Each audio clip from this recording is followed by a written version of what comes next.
Hello, everybody, and thank you so much for being here for Deborah Kobylt Live. I have two amazing women in studio with me today, Lati Grobman and Christa Campbell. Thank you both so much for being here.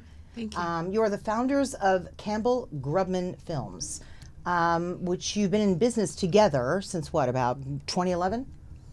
Yes. And you've done so many films together, I can't even believe it. Namely, the latest Rambo film with Sylvester Stallone that just opened this past weekend, right, on Friday? Yeah. That was amazing. How did that do? Where was the premiere? I'm sorry I missed it. I wasn't here. I was out of The town. premiere was in New York. It was more of a fan screening. It was for all the fans to come out and sort of like see the movie. So it was a big event, and they gave out T-shirts, and he signed autographs. So it was really, really exciting. And yeah, the movie's doing great. So. Yeah, what was he like to work with? You know, we went to preschool with him. In fact, we went to grade school with their kids. So You did? I sort of know the family a little bit, and I know what a smart and hardworking guy he is. I mean, he'll just get behind the camera, right, and switch stuff around. Tell me about it. Yeah, really smart. He's really smart, really talented. I mean, literally, he'll go off and write a scene, and then 2 minutes later, he's on set shooting it. He'll write it in the trailer. I have this idea, and it's incredible to kind of watch it unfold and how and watch it happen. I mean, you learn so much just sort of being there, being present, and seeing, you know, this magic happen. So I got to ask you, because it wasn't long ago that women didn't have a front seat in this business. How did you do this? How did you, two women, you were an actor, and you were born in Russia to very artistic, interesting parents. You were an actor. How did you get together and have one badass company after just so many years? Well, we met in 2000 and maybe 2000. I don't know. Right? We met around 2000. And we became friends about a few years later after we met. And then just being friends, I was producing, Christa was acting, so we got to know each other really, really well, got to know each other's strengths and weaknesses, but especially strength. And I very easily detected that this girl is a force of nature, and she should be producing. And, you know, screw acting, that's a very controlled environment. You have to be either tall or short or fat or skinny or black or white. You have to be something that somebody else needs you to be. And as a producer, you can make things happen yourself. And no matter who you are and what you are, you can still make this happen. So you got together, you formed your company. What was the first project that you worked on together? Texas Chainsaw Massacre 3D. Okay. We were talking earlier. That's hard to do. I mean, that's a big chain, the Texas Chainsaw Massacre. How do you walk in, being an actor, being someone who was doing producing, and get the money for something like that? Well, Lati was already working, you know, she'd already been producing films, so it's not like we were foreign. And I actually had a meeting with Mark Berg for a show called Scream Queens as an actor. And I think I like overheard them talking about the rights, this and that. I called Lati and I was like, the rights are available for Texas Chainsaw Massacre. Let's get involved with this. And like a fire was lit, and that was it. We were off running. Okay, people, did you hear that? A fire was lit, and that It's not was your that moment. simple. No, it's not that It's simple. not that but simple. The fire was lit, and Yeah. then we heard, no, just leave us alone. We don't need this movie. It's not for us. Please walk away. And we didn't. See, that's what it takes in this business. Did you ever feel intimidated as two women in the business going after stuff, or it just didn't even bother you, didn't even faze you? You just went. I don't think we ever thought about it that way of like, oh, we're women, because I am always like, keep it positive. Yeah. We can do anything we want.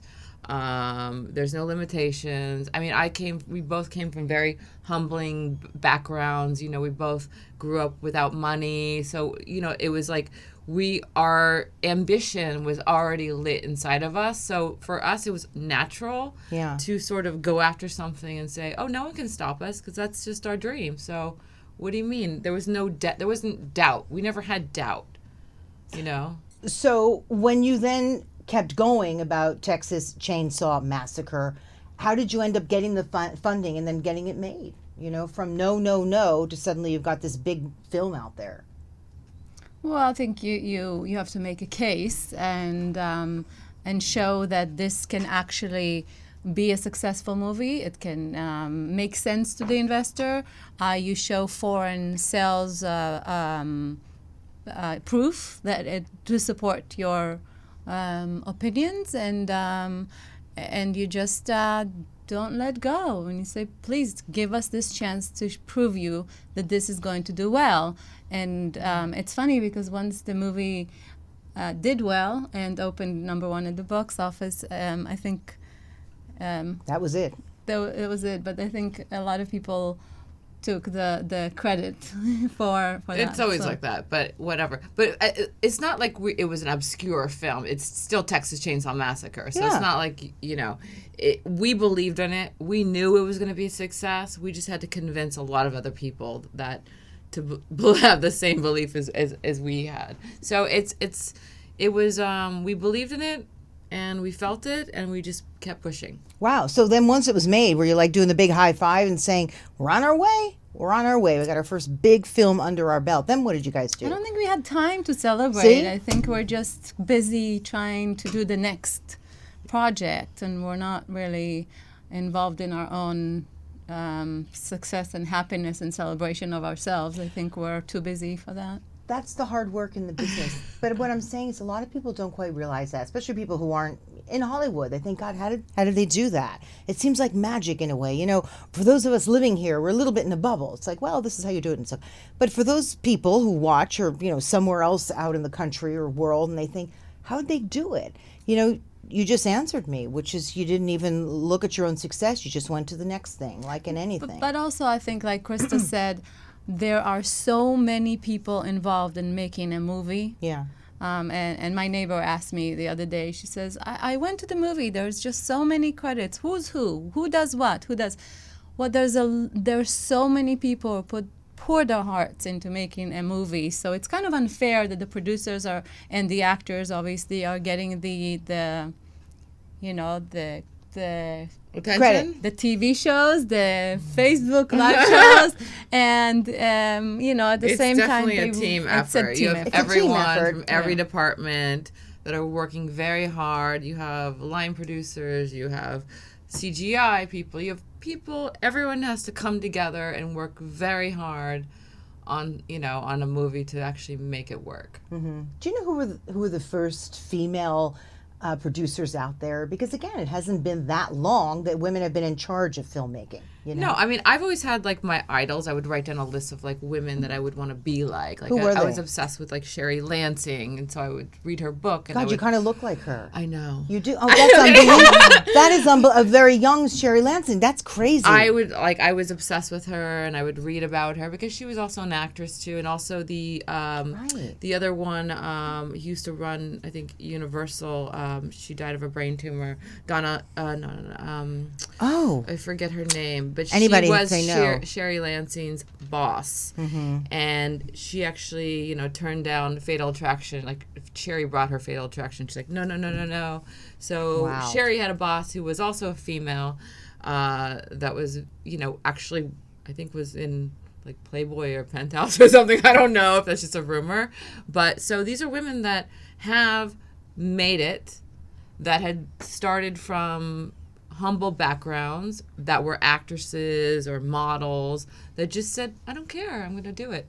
So I've always said, if they can do it, I can do it. And, we have a lot of talks. We inspire each other, and we don't believe in no. I don't either. I know what that's like. I don't believe in it. It's like, no problem. There's I've another heard door that over my there. whole life, Me too. like you'll never be this, you'll never be that, and I'm always like, yeah, watch me, So it's part of like who we are. No, you just have to do it. Even You just have to do it. There's 100 stumbling blocks. It's ridiculous, including major Me Too movements, right? And you could let it get you down. A lot of us do. Or you can just say, okay, asshole, not again. Watch me. Just like you said, right? Yeah, I mean, you just have to support each other. I think a lot of, growing up in this business, it feels like I'm glad women, it feels like they are coming together and supporting each other, because there are many years that they actually didn't. No, it's like here comes the knife and you're getting stabbed in the back. Believe me, I've had that in the news business. I get it. Of course. And I hope that is also changing. I think so. Because it's not still happening, and to us once in a while with if somebody on Facebook telling me, oh, I would be ashamed to have produced Rambo. And I said, well, there's a big jealousy moment right there. Are you kidding me? But I always tell her, oh my God. I'm going to tell you what someone said about me. They said, oh, that one, she slept her way to the top. And I said, my response was, I didn't write anything on Facebook, obviously, but my response was, am I at the top? That is brilliant. Because honestly, I've heard it all, coming from modeling, acting, whatever. I've been criticized. I've been put down my whole life. I've been talked about. And you know what? If they're talking about you, it's a good thing. It's a good thing. Be careful when they're not talking about you. I love you guys. So we have this attitude, like, we don't get angry, we don't get upset. For a second, it'll get under your skin, but I'm just let it roll off and just realize where it comes from. Yeah. It comes from people that want to be you. So I love it, actually. I actually thrive off of it. She's probably going to watch this on I know. Facebook. I actually thrive off of it. I'm like, yes, someone said something awful about us. We're famous. I call it the big J. Really, it's a big jealousy moment when people We do don't that. care. Or they I love don't. it. Or they don't. Or they don't watch. They're like, oh my God, I forgot. I didn't get to see the movie. It's like, yeah, right. You were thinking about it. You know what I mean? They just. But yeah, you thrive on it. It's fine. Like, I thrive off it because I realize that like it's a reaction. And anytime anyone's having a reaction, it's a good thing. but you know what you said, Sherry Lansing, your older lookalike, who's lovely and very smart. And now your generation and people even younger, right? Yeah. Who are, I don't know, in their 20s out there making films. And it's all different altogether. It's a different way of making films. People coming up, if they can't get the money, they'll just figure out a way to make it themselves. Yeah, even I have a big aunt. There's someone I look up to, but she's not in the film business. Tamara Mellon, who created Jimmy Choo, and now she's married to Mike Ovitz. Like, these are people that are, normally in the film business you may or may not know, but for me, I'm a huge fan of hers because she's smart. She did it, and she's doing it, and she's she's just a woman boss, and I love it, and I'm her biggest fan, and I don't even know her. Well, maybe after this. Maybe I've after met her this. once, but I don't. I'm just her fan. We'll look her up for you. We really will. So tell me about you. Tell me about both of you growing up. Let's start with you. You grew up in Russia. Hang on. I know your parents are quite... born in Russia. Born in Russia. Left when I was a baby. Okay, but to you're Israel. Born there, and you left for Israel. Dad was a painter. Is a painter. Mom is, or was, an art magazine editor. Yes, and my brother is the dean of the Technion, which is the... Oh, yeah. Yes. Wow. So you come from quite an artistic background. You grew up with it. You said you grew up in Israel. And when did you come here? So just after the military service, which is mandatory. So about 20. So you did the military service? Yes. I think all women in America should do the military service. Absolutely. I know so many people who've done it in Israel, birthright, and then they went back there and they did it. It's so great to know this stuff. It's like nobody's going to mess with you. You know what I mean? Do you agree? Well, Yeah. I just went to the bathroom in your studio and I saw somebody in the bathroom. I got so scared I ran away. So I don't know if I can protect Wait, you. you're right about that. Wait, can we just tell the audience? I mean, it's kind of It a sounds little, good. kind of a little bit of an inside thing. This is actually very funny. You went to the restroom to sort of freshen up to your makeup, and then you came running back in here. You said, "There's somebody sleeping in there," and then you. She's more. And then She's strong. but what did she say? She said, "You've got military training. Go back." And you're like, "No." You said, "There's a bum in there," and I'm like, "There's a bomb in there?" And you said, "No, there's a bum in there." Through your accent, it sounded like there was a bomb in the bathroom. I'm like, why are we sitting here? So, and then you brought out a little flask to calm you down. I thought that was, do you have it? Do you want to just pull it out or no? Of course. Okay, guys, could you imagine this? And this is a. This is hysterical. What do you call it? A Flask. product placement. We are. What does that say? Well, Expendables 3. Okay. And you're So- drinking out of your flask. Yes, Just I to sort can of calm just- down. You're trying to pass it around. I said, no, thank you. I just had a very hard day. I'm not driving. Will you look at this? I love this. Only here on Deborah Kobylt Live do my guests feel comfortable enough to drink. It's wonderful. But she's not driving. It is. It's fabulous. At 6 o'clock in the morning. Oh my God, I love you guys. Okay. Well, it keeps you calm, right? If it's whatever works. Yes. So you grew up in that. And when did you come to the U.S.? So about 90s, early 90s. In the 90s. Did you immediately get into the business, or like how did you train? How did you get into this thing? Well, so I came to visit. Yeah. Really, I mean, I grew up in Israel. What usually people do is go for a trip around the world, usually India or South America, But of course. or an exotic place. But I have never seen America, so I thought that would be a good idea. Did you want to come here first, or No, New York? I just said, or? let me just see America. So yes, I did go to New York. Was not crazy about New York. Really? Yeah. Oh, yeah. wow. Yeah. Depends upon where you go in New York. I'm convinced of this. If you go midtown, it's so chaotic, you just want to run. Well, you can't go broke in New York. No, it's hard I going worked broke here, two too. broke. jobs. Yeah, I worked So 2 it's jobs. like, you can't be broke in No, New I was a York. waitress. you. Speaking about not speaking English, I was a waitress and I didn't speak the language. That didn't work. Well, you speak well now. Yeah, I do. Yes, I became obsessed with learning the language. I mean, I think if you come to a country, you should learn the language of the country. Well, if you're going to live here for a while. Yeah, just out of respect. So I came here to visit, and I went to acting school, Lee Strasberg. Okay. Out here, were you in LA by now? Yes. Okay, so you made your way across the country. Sort of, yes. Went back to Israel, came back here. Right, and then Yeah. by then you were doing acting. Okay, Lee Strasberg, pretty good. Well, not really doing acting, but studying. I guess, Studying. acting. Mostly, they gave visas Yeah, to I be in got you. America. I got it. Say no more. Yeah, I got no, you. it was wonderful, and so I was studying, and then I realized that it was a difficult world, that I have an accent, that I don't look always like they want me to look, and I went to school to study film. And Where'd you go out here? To LA City College. Yeah. Yes, and then UCLA, and whatever I can find, and then I started to actually work on movie sets, and that's where you learn how to make movies, is making movies. It's very difficult to learn how to make movies in theory. I think if you actually make a movie, you understand how movie is made. Right, so you really started from the bottom. You studied it, you went on Completely. sets, you understood how it was made. How about you?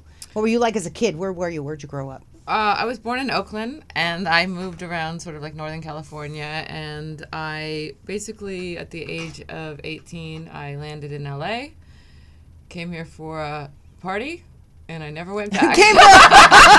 And you're still here for a party. Yeah. I mean, wow. I came here for a New Year's Eve party, and I said, I'm this staying. is where I need to be, and I never went back. Like, I literally lived at that house where the party was for the next few months. Well, you got in very quickly into modeling and acting. You're a Right. beautiful young woman. So I and then I met some good people here, and I started. They said, you have to go to school for that. I said, I do. I can't just meet them at the nightclub. So I actually went and started studying, and I got so into it that I would take classes like 5-6 nights a week, and learn and really try to educate myself. and this is for filmmaking. For acting, For for acting. screenwriting. You have to learn The whole business. You have to learn everything. You Yeah. sort of have to learn as much as you can, and I Right. was obsessed with learning. So I just went to school, and I learned and learned and learned, and then, I was trying to act, trying to model, trying to do all these things, and was semi-successful, basically. And then Lati and I met, and she was always encouraging me to do other things. And I said, not until I find something that gives me the fire. Because I'm very like OCD of what I'm focused on. I know exactly what that means. If you're focused on it and you love it, you can't stop. Right. It's impossible. Now, if you're not, it's like, pfft, right? Right. And at the same time, while we were having these conversations, I was literally, I had produced a movie that I didn't really know I produced. It was called Finding Bliss. I said, I just want to act in this movie. I'll do anything to act in this movie. So I brought them the lead actor. I brought them money. I brought them post-production. I brought them... Basically, and Lati says to me, you just produced the movie. And I was like, no, it's okay. I'm just happy to be in it. You were being modest. Yeah. No, I didn't know. I was learning. You didn't And even she's know. like, you produced the movie. Like, you brought them the star of the movie. You brought them this. That's producing. So then I kept acting. And then at the same time, the market sort of changed. So the movies I was actually starring in were $3 million, like thrillers, whatever, horror, whatever. the those movies became obsolete. You also did some exotic kind of movies, right? Exotic landscapes, exotic confessions, didn't you? You were Those were- acting in that was- those things.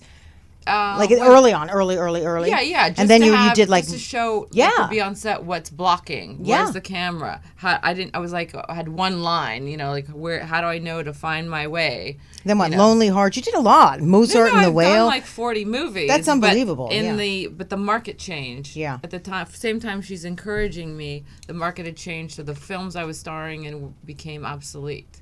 So basically, unless you were in a big action film or a tiny little horror film, and I didn't want to audition for one line in a big movie. It wasn't satisfying for me. That's interesting. So at the time, I was like, you know what?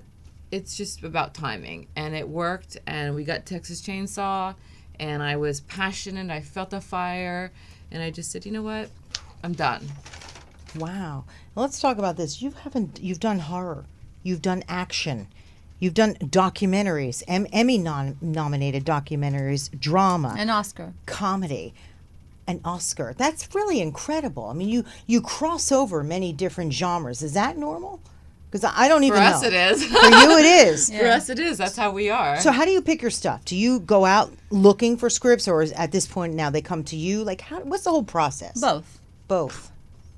And then you just get on the phone to people, because at this point you're well established, right? Then you raise the money. You're still involved in everything, including picking. So it depends the what actor. movie. Some movies we would just raise the money, and That's it. And that's it. Some movies we would take a script, a naked script, and would attach a director, money, actors, everything. So it really depends on the movie.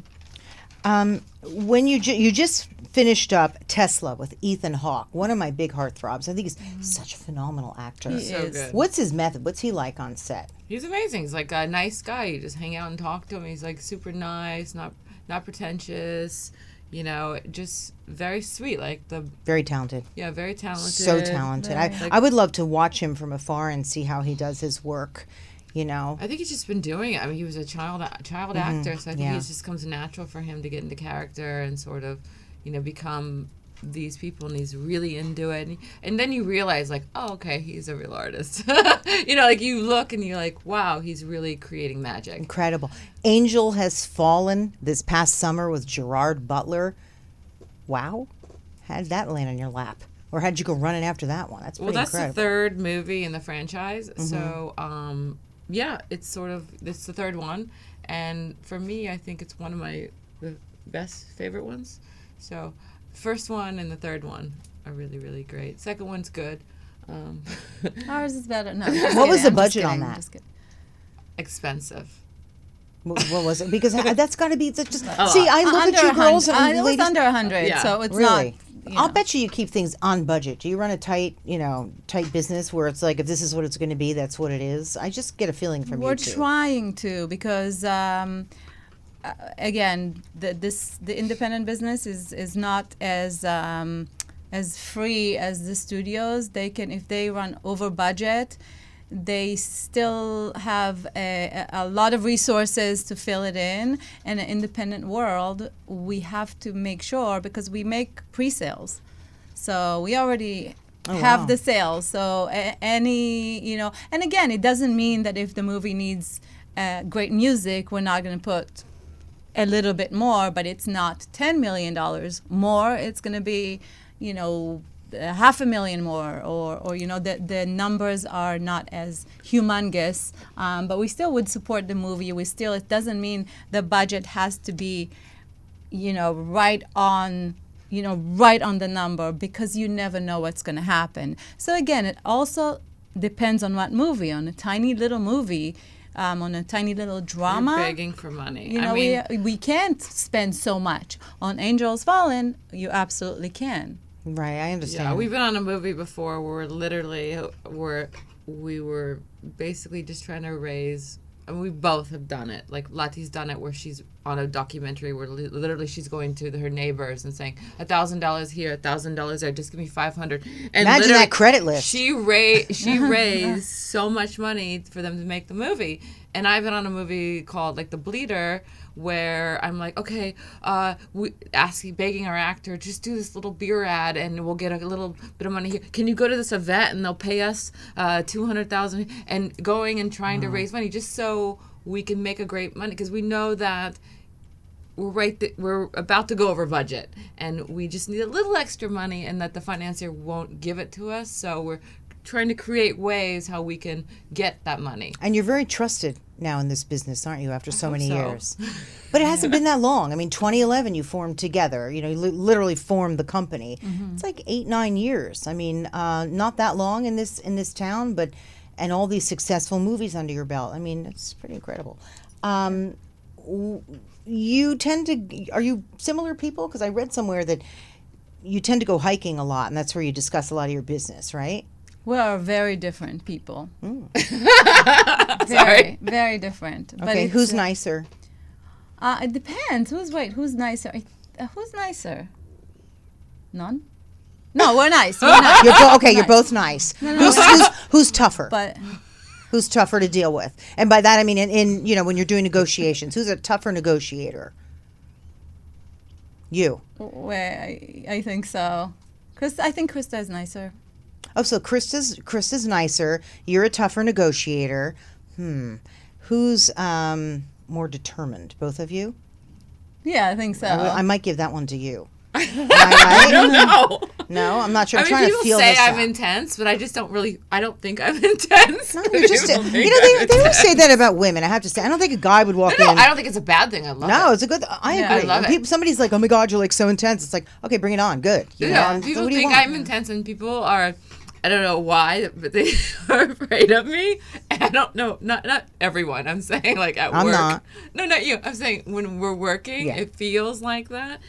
But I don't think I'm scary at I all. think day-to-day life. You're passionate and I'm really nice. great. Okay, I have it. Okay. She's got this. All right, hang on. Day-to-day life, I'm nicer because I am on the verge of an idiot. I'm like, hi, nice to meet. I don't know how to behave. I don't know how to small talk, so it becomes really awkward. And she's very, in that sense, she's like, don't mess with me. I'm doing my thing. Don't speak to me. I'm busy. So there I get the credit of the nicer.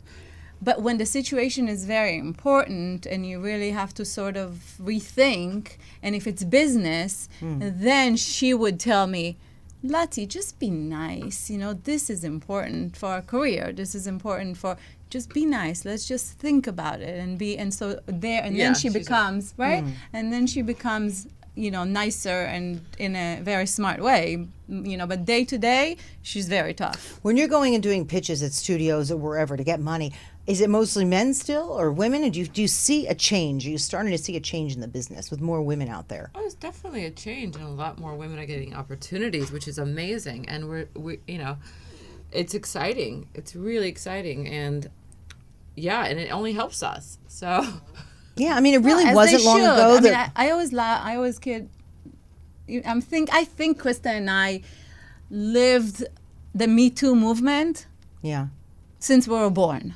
Yeah, who hasn't? Of course. Right? Yeah. We just didn't know what we were doing. We Yeah. didn't know what you call it, but I think that's what we were doing. So when the Me Too movement came, we said, yeah, of course it should, you know, of course it should be like that. It shouldn't even, I mean, is it a movement? We've been living like that forever. You have to, you know, have the equal opportunity. You have to be, to have openings, and you have to get women involved in every business in the world, not just film business.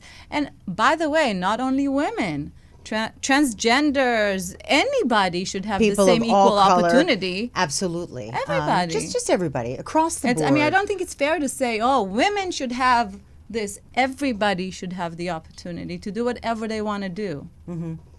It's changing, but it's happening. I just know, just from when I started in the news business, it's changing a lot because it really was mostly just guys, sitting there with their cigarettes, making their decisions for the I think day. all the interviews I've been doing lately, I've been all women. I love it. It's great. You know, That's interesting. Have you had a guy interview you yet? That's just kind of interesting. Think about it. A lot of the women. One was sitting in between those two women, two beautiful women. But at the same time, I don't want to come across like, oh, men are bad, men are great. Men aren't at all. Men Actually, are wonderful. We no. love men. We're not bitter by any means. No, there was just a Right? time when it was just sort of a guy's business. Now people have just sort of calmed down. And it's for everybody. I agree. I love working side by side with men. Look at Kurt here. Yes. I mean, we love Kurt. Yeah. And It's Tony. balancing. No, I'm with you. It's balancing out. I think there was anger. It came out. It came out really loud. And everybody got it. Everybody heard it. And now it's balancing out. And now I hope it's going to be better for everybody. Interesting. So, do you guys still do a lot of your hiking and your talking? It's always like one place you go with your business people. And I love that when I read that you guys love to, do you still love to hike a lot? I moved west. So we used to hike Mount Olympus all the time, and now we don't. Really? So go west a little bit. I'm trying. I'm moving. There's so many. I'm moving. Oh, you are? Oh, I moved west also. Where And do by you live? west doesn't mean west of the 405, right? Yeah. Yes. Malibu, Santa Monica, Brentwood, that whole Yeah. some great places to hike. You Yeah. gotta go west. That's where I'm moving. It's just cooler too. That's why she's moving. She Well, no, wants it's cooler. to. I'm It's also moving cooler there. when you go hiking. You know, when I go on Runyon Canyon, I mean, we're getting a little inside here.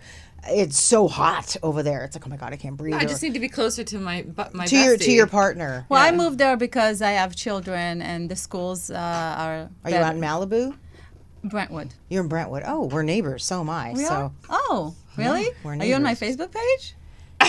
You we, should be. We will be after that. No, I am, and I have 3 kids that I'm putting through school there, How so I old? get it. They're in the high school and college range now, but I get it. I mean, that's why I moved Yeah, that's because fine. of the school. So I get it. We'll talk later. Yes, yes. But I don't know. Just what else do you guys would like to add about who you people are? I mean, I don't know. You're so easy to talk to because I think this just rattles off your tongue what you do and how you do it. I think we're easygoing people. I mean, we're but intense, brilliant. but we're grounded. We're grounded people that we're real people, and I think I got a lot of that from Lati, who she's born in Israel. Israelis are different.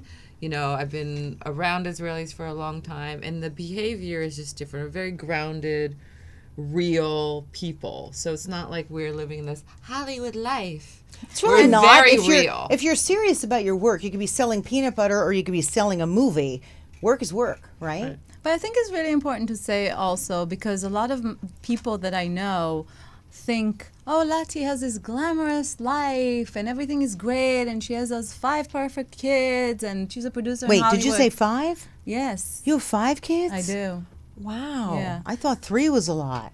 Yeah, 5 is insane. Okay. And I think it's very important to mention that our life is a struggle. We struggle. We work. Everyone's life. Everybody's is a life struggle. is a struggle. So we don't live this beautiful, luxurious life and everything comes easy. It does not. We're working really hard to be where we are. We have our own problems, and if it's personal, if it's at work, and we don't at the same time we don't let it stop us, and we continue and we do things and we overcome. But it's definitely not this princess's life that all of a sudden things fell on our hands and we're just we're definitely strong women. I mean, obviously, I think I took a lot of for me it was a lot of rejection in being an actress that toughened me off, and her it's maybe the army or something, and we kind of came together. But we have very Tough thick skin. Yeah, you got tough skin. I did a little acting when I was younger, and it's like if I heard one more no, and it was like, you're too this, you're too that, you're too this, it started to whittle me down. So I'm like, enough with you people. Yeah. And I also didn't want to be confined. So after just like 1 or 2 small roles, I decided to do what I do best, which is write and interview people. And that's how I ended up on a network news career, because you do eventually just end up where you're supposed to be. What's the hardest part of the business? I don't know. One of my things, when you're just talking about your acting or whatever, one of my things that I go by is like, there are no rules. We are here in this business and there are no rules. It's not like if you do A, B, and C, you make it. There are no rules. You can just do whatever you want. Use your instincts. I believe in the instincts. I really do. Go And know for your it. stuff. And know your stuff. Do your homework. know your stuff, because there are no rules. There's no path, no road, no, so I might go somewhere tomorrow and meet someone. It's going to take me to the next spot. I'm going to get a script from them. There are no rules. If I attend this or do this or study this much, then I'm going to be successful. It's like a wild, wild west out here. And you just have to, like, take your food before someone else takes it. I agree. But you once said raising money was the easy part. Take Yeah, somebody else takes it. And when the going gets rough, bring out the flask. You once said the easy part in the business is raising money. One of the hardest parts is dealing with people's egos, right? Not really people's egos. The hardest part is getting good stuff, and the easy part is raising money if you have good stuff. So it's a catch-22. But obviously, if I have Leonardo DiCaprio starring in a movie, You'll put me as his son. I don't even need to pick up the phone. People are going to be banging on the door, showing up, saying, "How much do you need? Let's write the check right now." That's how it works. If you have something good, cream rises to the top. If you have something good, they're going to find you. It's just the way it is. Yeah. If you're pimping around town the same shitty script for 20 years, sorry. There's a reason it's not getting made. Who do you really want to work with? Male or female? I'm working with them. You're working with them. Great answer. What's next after Tesla? Now, when will Tesla be out in theaters? And what's it about? I think we're going to go to the Berlin Film Festival, and it's about Nikola Tesla. So it's more of a artistic film, very special film. But again, a different genre for you. You've done so many. You just sort of, it's about the work for you. It's clearly about the work, not the genre. We go with our gut and what we think we can make, and if we really want to make it, we find a way to make that happen. So somebody's got like this amazing script. They want to get in touch with you. How do they do that? I don't know. Through the agent. Through the agent. We don't accept unsolicited. Who's your agent? No, through their agent. Through their agent. And they'll find us. And they'll find you. They'll find us. Yeah, so you don't do anything unsolicited. No. Is it too hard? Why, do you get a lot of just junk? I mean, unless it's very close friends, family friend. And you can get sued. Yes. Oh, I understand. You're right, because there's really no protection between you and the artist. Like when we had announced we were doing a big project, like everyone's calling us and they're like, and I just want to, I feel bad because I don't want to, like, I can't read your pitch. You can't email me a script. If I read it and then later on you could sue me and say, she read my script and now my ideas are in that movie. I don't read anything. I don't look at anything. Got to come through the agent. Yeah, and they pitch in the room. Like, it's so hairy nowadays. It's just, you have to be very careful. Is it harder or easier with all the different places to have your film seen? There's HBO, there's Showtime, there's everything out there, right? And then there's, of course, the big blockbusters out there in the movie theaters. I mean, I would think it's easier because there's so many places to sell and get your film, right?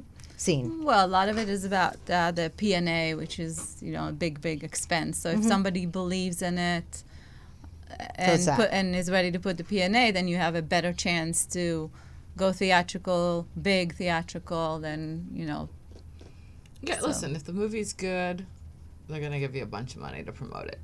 If it's okay, they'll give you a little bit of money. If it's crappy, you're just going to have to deal with it. Although a lot of crappy movies were promoted and were successful, so it's kind of like, again, a gray area. Yeah, it's almost like it's hard to pinpoint you guys because you're very instinctive, and how you work is right from your gut. And when it feels right, you go for it and you make it, which is very interesting because you don't really have a way that you work, but that is the way that you work. Am I making any sense? So, I get a real feel from you. Thank you very much. So other than Tesla, which you said is going to the Berlin Film Festival. So we're doing, we're prepping Red Sonja right now with Jill Soloway. We also have Expendables 4 we're working on, putting together. It's in the very early stages. And we have many, many other projects that we're working on. Sheena, Queen of the Jungle? What's that? We're working on, we have working a lot on that we're working too. on. You got a lot that you're working on. You take all your stuff. Yeah. You throw it at the wall. And you see what sticks. Right. That's how it goes. Right. It's like throwing spaghetti on the wall. So, like, tomorrow something could start shooting, and, it gets greenlit, and we have to shoot in a week. Or it gets pushed to 2 years later. Like, it's just always, things are always happening. It's always moving. So, And all of a sudden, a director hears about one of the movies that we have in development and grabs it, and all of a sudden it shoots up and goes. yeah. So, Wow. you don't know. Well, congratulations on all the success. You girls are kind of mind-blowing to me because I just think you're an incredibly humble team and brilliant. So thank you for coming thank here you and for just having sharing a little us. bit about who you are and how you grew up and how you landed here, actually right here. So I really appreciate it. And please, just hold up your flask if you want to take a final drink. I found that to be hysterical. No, I don't yet. We need to really pass this thing around. I am Once very the camera's lightweight. Uh-oh, you're a lightweight. What does that mean? It's What a about one that? drink. I'm drunk. What about that person we found in the bathroom? That was one of the funniest moments ever. So I mean, like right before the With the interview, bomb. we have to see if they're How still do you there. say bum? Bum. Bum. Bum. So you for, found a bum in Wait, bomb Bum. is the explosion. Yeah. Bum. Yes. And what do you say the homeless? B-U-M. Someone who is No, how do you needs- say it? Bum. Bum. The other one is bomb. Oh, bum. Bum and a bomb. Bomb. Bum. So there was not a bomb in Okay. the studio. You found what you A called to bum. be a bum in the studio. Okay, I'm glad. I feel Transient. safer. I feel transient. Yeah, a bum is what they used to say many years ago, but a transient. But I'm glad we're all safe. As it turns out, it was just someone who was just resting in the bathroom. So the day is okay. Thank you both for being here. Very much. Very fascinating people. And please look for go see Rambo. It's a great film. Oh my God, I loved it. And make sure also Tesla will be coming out and just so many others. So Did you cry? Did I cry? No, Who I don't really cried? cry. I don't know my neighbor. Really? Really? No, I didn't. She cried. Really? Why? I don't know. She was emotional about it. Really? Yeah. No, I didn't. I was watching carefully. I tend to study films. I'm not the normal person to go to a film with. I just study how they do that. So no, but please go see it. It just came out in theaters on September 20th. It's the best movie out right now. Let's just put it that way. I've seen the competition. No, it's Sylvester Stallone. He's incredible. Such a talented man. Oh, yeah. Yes. Still, and he's brilliant. And it's good to know that he has his hands into every part of that film. So please, and thank you both for being here. And everybody, thank you for tuning into Deborah Kobylt Live. You can find us on YouTube and Facebook and Instagram. We post a bunch of our promos afterwards. You and want then, to tell them your Instagram page thing? yeah. It's just XTA777. That's That important, is hard right? to It's find. important. XTA 7, but we'll put it out there on all of our social. Well, yeah. Well, Lati's like promote it because she's the star of it. Yeah, I am. Yeah, she's all over your I'm on it Instagram all the page, time. all over. And then, of course, for people who listen to their podcast, you can find us on the iHeartRadio app, on Apple Podcasts, Spreaker. We're kind of like everywhere. You can't get rid of us. So thank you very much for tuning in. Please go see their films, and thank you for joining us, ladies. you. You're both Thank very, you. very entertaining and very smart. I'll see you next time, everybody. Bye-bye. Bye.